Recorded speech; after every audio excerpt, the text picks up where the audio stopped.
G'day everybody, welcome back to another weekly tipping video on the channel. I'm going to be going over my tips for round 15 of the 2025 AFL season.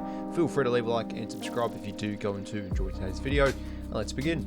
Okay, so first off, we'll have a look on how I went from the previous round, that being round 14, and I got myself a 5 out of 7. I'd say around the average, really. The two tips I got incorrect were tipping the lines and tipping the Ds. But going through the round, Dogs, pretty self-explanatory tip here. Felt they would win well. Should have put the margin a lot higher. Did 24. In the end, it was 72.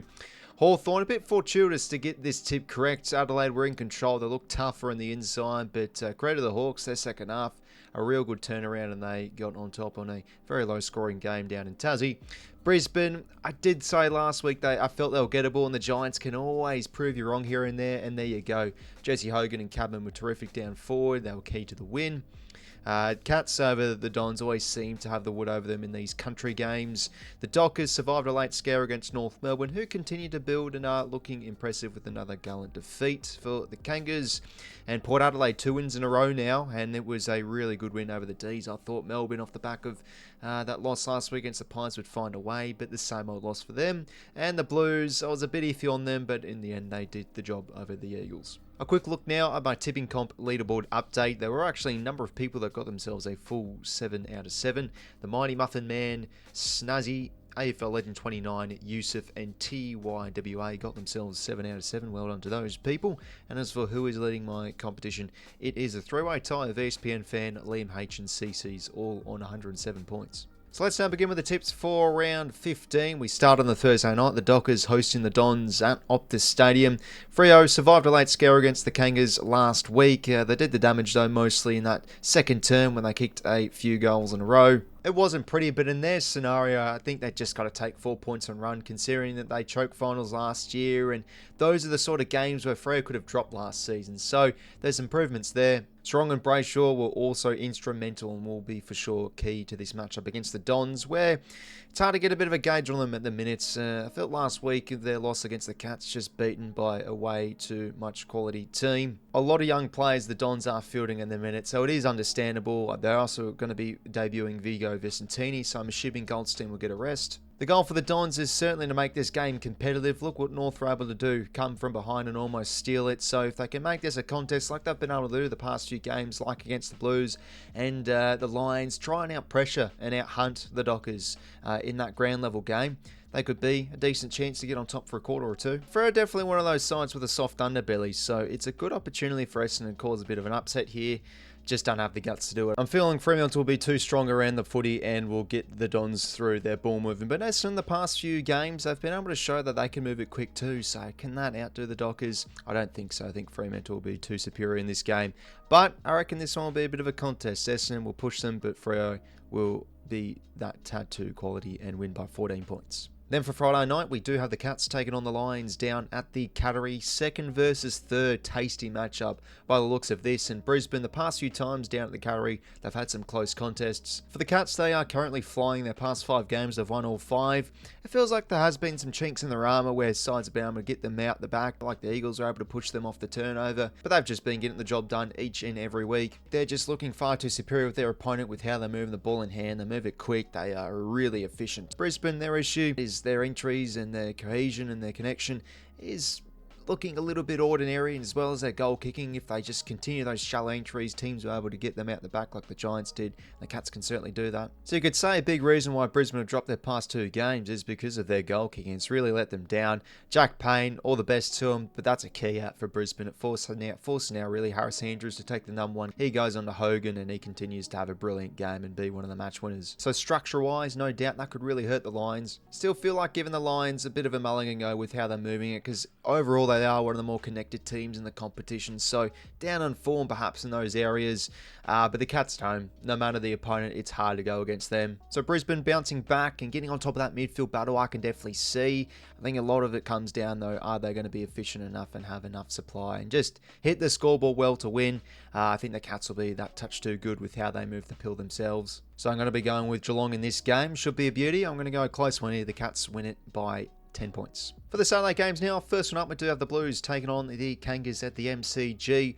North, a very intriguing side. In fact, since their loss against the Blues back on Good Friday, they've now started to really closing the gap between their best and worst football. A lot of their losses now are becoming a lot more closer margins. They still have bad patches and periods here and there, but ultimately their midfield's able to get on top throughout phases of games, and that late surge comeback they would be fairly proud of in some sort of areas against the Dockers, but they want to win, and this is a good opportunity against Carlton where they aren't looking that convincing themselves. Like, yeah, their first quarters and they totally blitzed the Eagles in the contest, but West Coast won the remaining quarters for the rest of the game. So it feels like the Blues are still gettable in some areas, and what an opportunity is for the Kangas to try and showcase that. 𝐼𝐶𝐬's been in good nick the last 2 weeks. Parker and Simpkin have had some good late game surges as well. So watching them the past few games, why can't they win this game of football? The thing that does sway against me though is Carlton, you just think on paper will find a way.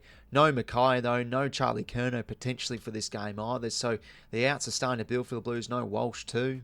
Really intrigued with this matchup. There's definitely where I can see North Melbourne pull out a bit of an upset here, but this is what I was thinking about the Eagles last week, and look what happened. They got blitzed in that first quarter, and that could be the case here potentially. I just think the Blues have a very good record over the Kangas. And even with their outs, I expect them to find a way to win this game. Start well, get on top of the contested game early, and keep the Kangas at bay defensively. Because defensively, they've been alright in some areas. Silvani's been outstanding in terms of intercept. So I'll go the Blues in this one. Don't have the guts to tip the Kangas, but this could be a very tasty matchup. I'll go Carlton in this one, and they'll win by 18 points. Next Saturday game, we have Port Adelaide taking on the Swans at the Adelaide Oval. Well, Port, the past 2 games, really now starting to build a wee bit. It's not necessarily the midfield getting it done, but at either end of the ground, they have been in some good form. 𝐼𝐴 was just picking off everything that came his way, but especially 𝐼𝐻𝐻𝐪. And I've been saying on the channel throughout the season, he's been so underrated. Could have had 10, to be honest, had a few gettable chances.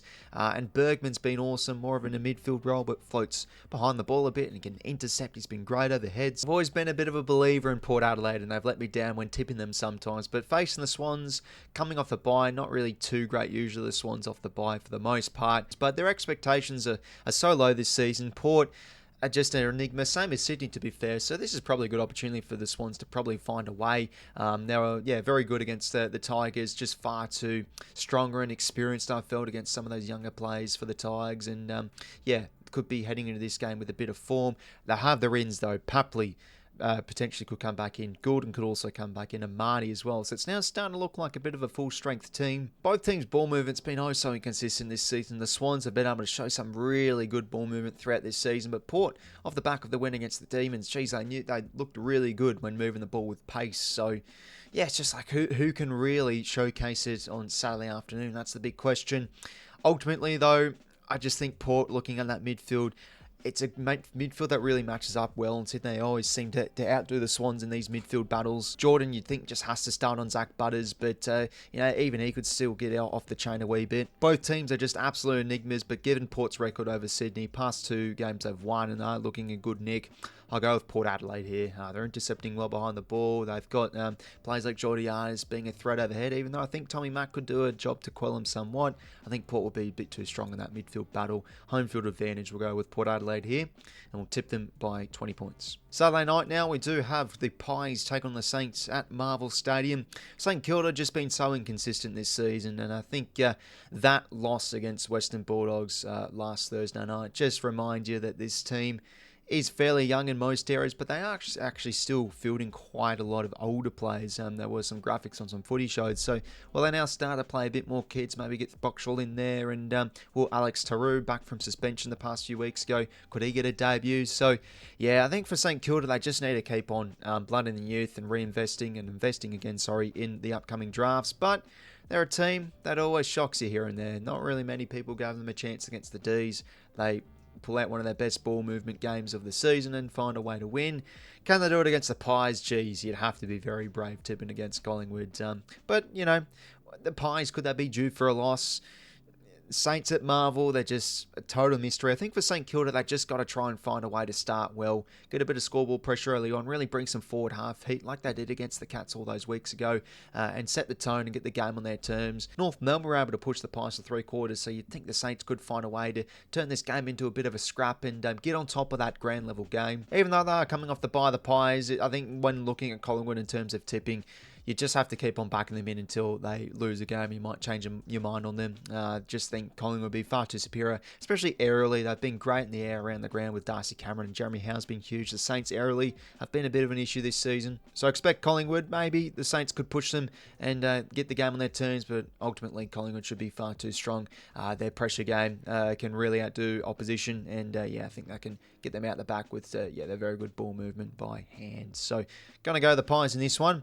Close game, I reckon, but they'll run away with it, Collingwood, and win this one by 28 points. Sunday games now. First up, we do have the Expansion Cup. GWS taking on the Gold Coast Suns at 𝐸𝐺 Stadium. Now, this is an intriguing one because the Giants are just a weird team. You can't quite put your finger on them. Sam Taylor, though, I saw earlier a few hours ago, he's out for a few weeks with a broken toe. Massive out, because even when the Giants have been playing bad, it feels like their key defenders have been able to keep them in the game with their intercepting ability. Buckley and Taylor, those two especially. So maybe 𝐼𝐵𝐿𝐵𝒃 drops back in defence and plays a role. But it was quality, the Giants against the Lions. Finn Callaghan back in. Jeezy makes a massive difference. We did highlight it on the tipping video last week against Brisbane. He's one of the highest players in the comp with handball receives. He's just so key to their ball movement and wanting to keep the ball in motion, and had a huge game. So him back in definitely shows a bit of influence. And they just got back to their best of some really good ball movement. And geez, they were efficient. Hogan and Cabin, airily beautiful. And just pretty much beat Brisbane through,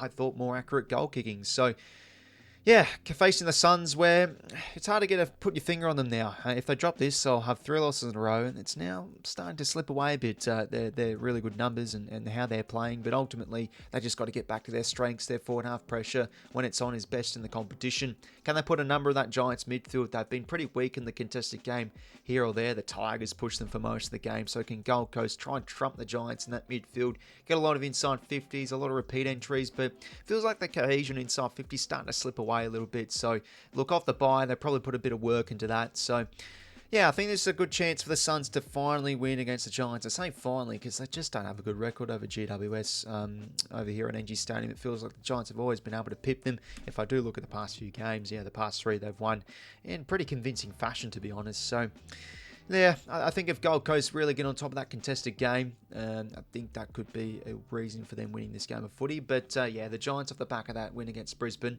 I think they'll give them a bit of confidence. So we'll go GWS here. Also just have the wood over the Suns. So I'll go GWS here, play the safe tip. And this one could be close, but the Giants, I think through their ball movement, will get on top and win this game by 16 points. Final game of the round now. We have the Western Bulldogs taking on the Tigers at Marvel Stadium. The Doggies just did what they were expected to do, a big win over the Saints. And Sam Darcy back in. I mean, what a talent he is.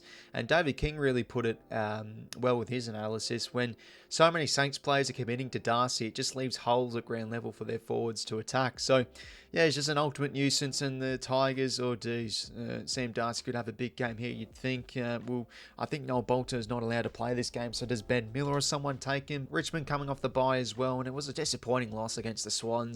You look at with how they went forward of centre, when you've got young Fall and young Sims, they're going to have good moments, but ultimately they're still very young, and they got beaten far too easily by Mellican and McCartan, etc. So I feel like their youth is now starting to hit the wall, I guess you can say, but the lack of age and experience is definitely shown with that team. But look, I still think they'll be thrown in some good team sides, and they could start well here. Just got to really get on top of that midfield battle and put a bit of pressure on, because when they bring the heat, the Tigers, a bit of a tough nut to crack. But ultimately, Richmond, they've just been inconsistent for 4 quarters all season long, really. So I think I could get a good start, but the Doggies, I think on the inside and especially the outside through their run with Dale in good form and etc., should be just way too strong here. And they've been very good against these lowly ranked sides that put on big scores. So I think the Dogs will win this one well and win it by 52 points. So everybody, there are my tips for round 15 of the 2025 AFL season. I think this is the first round in quite a while I'm tipping all the favourites. It usually doesn't bode well, because usually there's an upset tip that always gets up, but I just can't. I don't do it for the sake of it. I just can't really pick one in the minute, but I'm intrigued. Could there be a few upsets this round? But yeah, let me know your tips down below. Always love to hear your people's opinions. And that's it from me, everybody. Take care, and until next time, I'll talk to you later. See you later, fellas.